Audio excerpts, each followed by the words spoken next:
দিদি বাবা, এত বড় পেয়ারা দেখে আমি আর লোভ সামলাতে পারলাম না।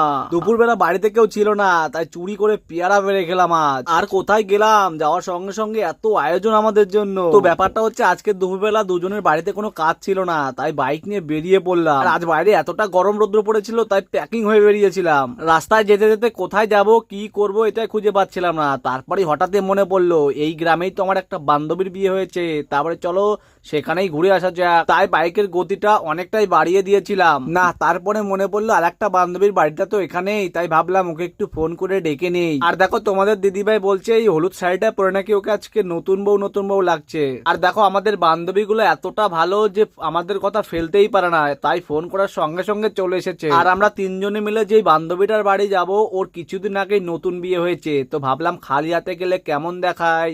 তাই ভাবলাম এখান থেকে কিছু মিষ্টি নিয়ে নিই, কিন্তু ভাই গোডাঙে একটা দোকানেও মিষ্টি পাওয়া যায় না। তো ভাবলাম তাহলে তো